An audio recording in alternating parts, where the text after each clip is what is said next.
बस पितृपक्ष में एक काम चालू करो, पितृपक्ष में बन सके गौ माता को रोटी दो, पितृपक्ष में बन सके गौ माता को जल दो, पितृपक्ष में बन सके तो भूखे को भोजन कराओ, प्यासे को पानी पिलाओ।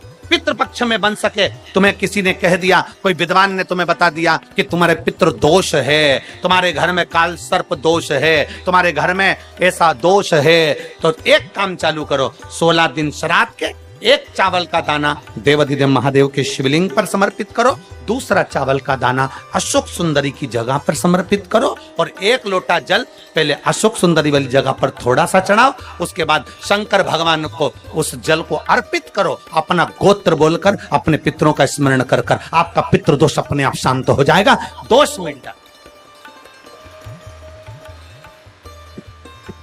आपका पितृदोष शांत, आपका दोष समाप्त।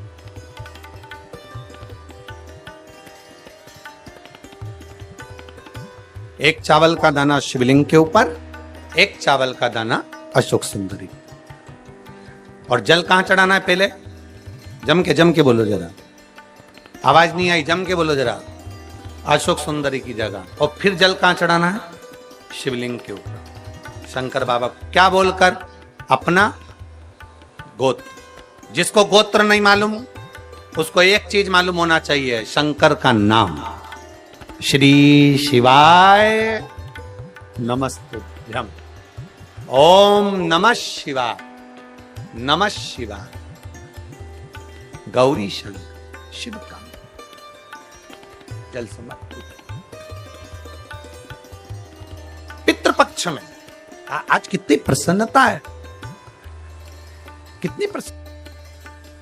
दुनिया के लोग कहते हैं कि अगर हम पितरों का स्मरण ना करें तो हमारे पितर रुष्ट हो जाते हैं। हम अपने पितरों का भजन ना करें तो हमारे पितर रुष्ट हो जाते हैं। परशु महापुराण की कथा कहती है, कोई ने कहा कि नखून मत काटना, पितर रुष्ट हो जाएंगे। कोई ने कहा महिलाएं ज्यादा श्रृंगार मत करना, पितर रुष्ट हो जाएंगे। कोई ने कह दिया नया साड़ी मत लेना, नया वस्त्र मत लेना, पितर रुष्ट हो जाएंगे। पहले आप और हम समझें कि पितृपक्ष का मतलब क्या हो, पितृपक्ष को हम समझें। किसी ने कहा नखून मत काटना, किसी ने कहा नया कपड़ा मत लेना, पितृपक्ष में 16 दिन नए कपड़े नहीं लेना चाहिए। कोई कहे ये नहीं करना चाहिए, कोई कहे मकान का मुहूर्त, कोई कहे ये मुहूर्त, कोई कहे वो मुहूर्त, कोई कहे अच्छा काम करने के लिए मत जाओ, अच्छा मंगल कार्य के लिए आगे मत बढ़ो। शिव महापुराण की कथा कहती है कि पितृ बुरे नहीं होते हैं,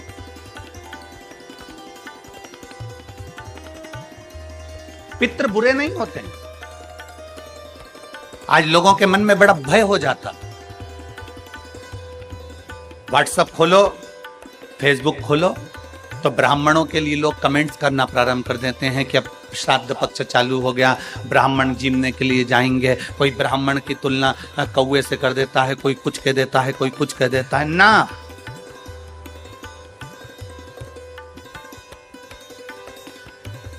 गायत्री करने वाला ब्राह्मण, वेद पाठ करने वाला ब्राह्मण, संध्या करने वाला ब्राह्मण की तुलना किसी साधारण से नहीं होती, उसकी तुलना तो स्वयं नारायण और ब्रह्मा से होती है, स्वयं नारायण और ब्रह्मा से होती है। किसी ने कहा कि तुम अभी नया वस्त्र मत लो, पितृपक्ष चल,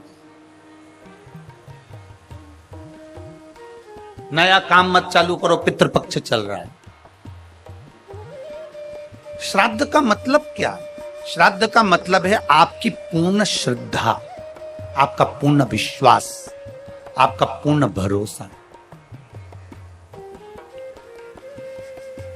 पूर्ण श्रद्धा, पूर्ण विश्वास, पूर्ण भरोसा, एक मन में विश्वास रखकर श्रद्धा।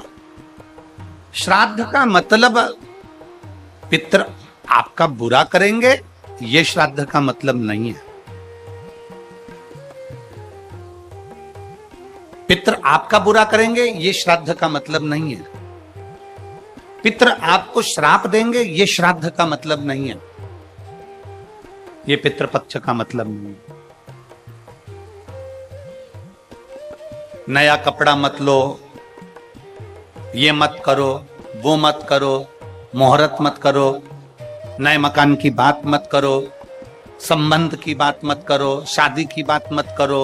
पितृपक्ष चल रहा है, श्राद्ध चल रहा है, लोगों ने भय पैदा कर दिया पितृपक्ष का, श्राद्ध पक्ष का। पर यदि कूर्म पुराण को पढ़ा जाए, यदि देवी भागवत को पढ़ा जाए, यदि लिंग पुराण को पढ़ा जाए, यदि शिव महापुराण को पढ़ा जाए, तो हमारा शास्त्र कहता है कि पितृ पक्ष से सुंदर कोई पक्ष नहीं हो सकता, जिसमें पितरों का भी आशीर्वाद देवताओं के साथ मिलता।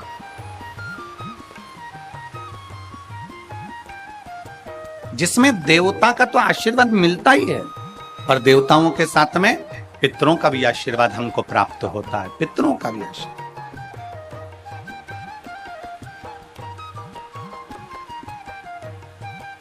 पितरों का भी वर हमें प्राप्त होता है।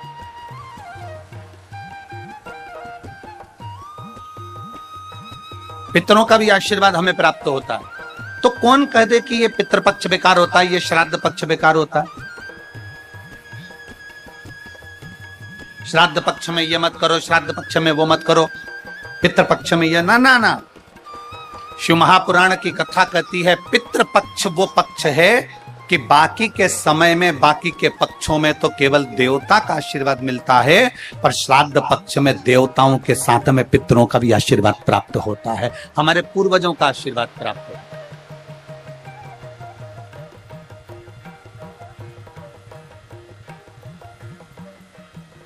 श्राद्ध का मतलब है श्रद्धा।